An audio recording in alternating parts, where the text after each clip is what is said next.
Hello friends, welcome to my channel. આજે આપણે કારેલાનું શાક બનાવવાનું છે। એના માટે એકદમ મસ્ત તાજા કારેલા લઈ લીધા છે અને એને આપણે પાણીમાં ધોઈ લીધા છે અને હવે આપણે એની છાલ કાઢી લેવાની છે।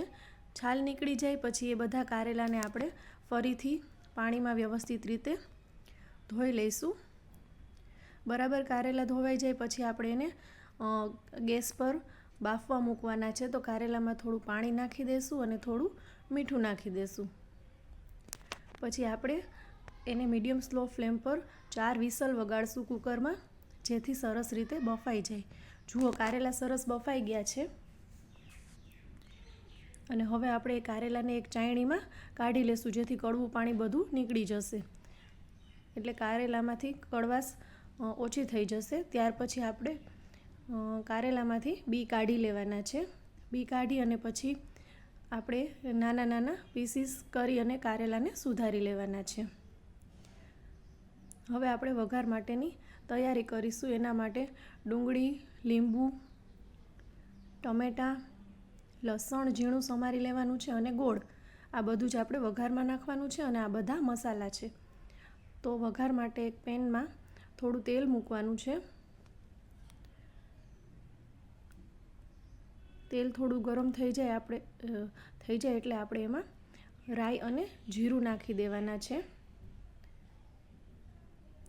અને ત્યાર પછી થોડી હિંગ નાખવાની છે। હવે આપણે એમાં લસણ એડ કરીશું। વઘારમાં લસણ નાખીએ એટલે ટેસ્ટ સારો આવે। અને પછી થોડી ડુંગળી નાખી દઈશું। પછી એ બધું મિક્સ કરી દેવાનું છે, થોડું બ્રાઉન થાય ત્યાં સુધી મિક્સ કરીશું।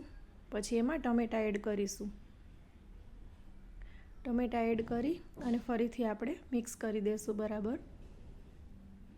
અને ત્યાર પછી આપણે એક થોડી વારે ચડે ત્યાં સુધી એક નાની વાટકીમાં ચણાનો લોટ લઈ લેશું અને પછી આપણે કારેલાને, જે આપણે પેલું બ્રાઉન કલરનું થાય ત્યાં સુધી ચડવા દીધું હતું વઘારને, એની અંદર કારેલા નાખી અને ફરીથી મિક્સ કરીશું।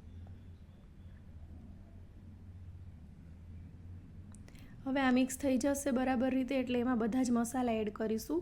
થોડી હળદર નાખવાની છે, ત્યાર પછી થોડું ધાણા જીરું અને મરચું પાવડર થોડું નાખવાનું છે। જે પ્રમાણે તમે તીખું ખાતા હોય એ પ્રમાણે મરચું પાવડર એડ કરી દેવાનું છે।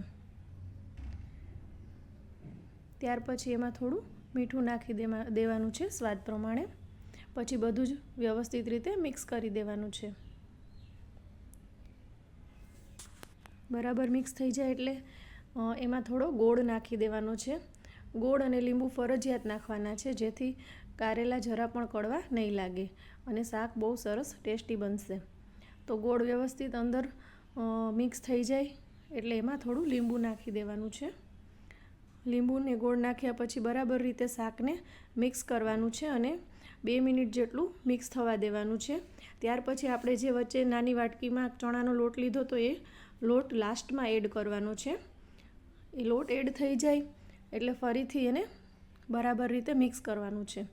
ચણાનો લોટ એડ કરવાથી શાક બહુ જ ટેસ્ટી બનશે અને નાના બાળકો પણ શાક ખાશે, એટલું સરસ બનશે।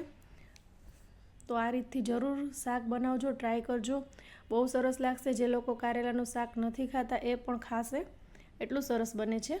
હવે ચણાનો લોટ નાખ્યા પછી તમારે 5 મિનિટ માટે એને વરાળમાં ચડવા દેવાનું છે, મીડિયમ સ્લો ફ્લેમ પર।